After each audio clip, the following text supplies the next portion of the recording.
Moikka, mä oon konttorin Katja, Komsin harjoittelija ja mä kerron teille, minkälainen on hyvä video-CV. Video-CV alussa on tärkeää herättää kuulijan kiinnostus heti.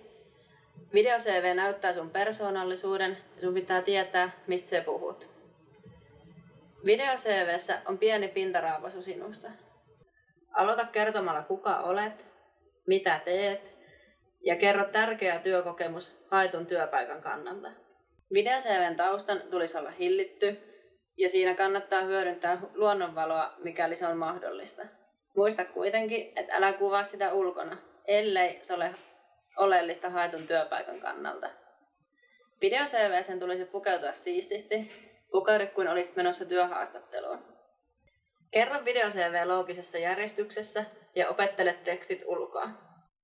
Muista kertoa myös se, mikä erottaa sinut muista hakijoista, ja pidä video-CV maksimissaan 2 minuutissa.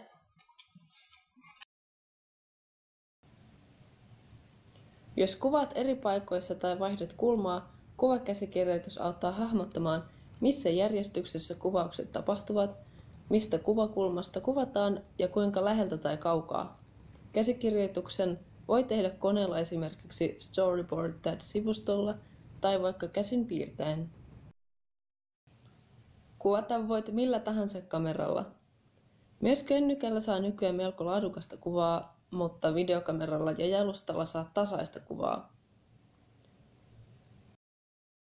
Mieti mitä laitat päällesi. Älä unohda omaa persoonallista tyyliäsi kokonaan, mutta pukeudu kuin haastatteluun.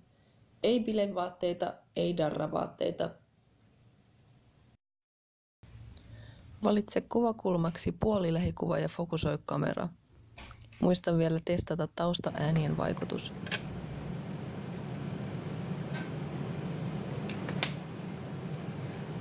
Moikka, mä oon konttorin Katja. Mä kerron teille, minkälainen on hyvä video-CV. Kuuluuko äänesi varmasti kameralle? Moikka, mä oon konttorin Katja. Mä kerron teille, minkälainen on hyvä video-CV. Lopuksi voit antaa videon arvioitavaksi ystävillesi ennen työnantajalle lähettämistä.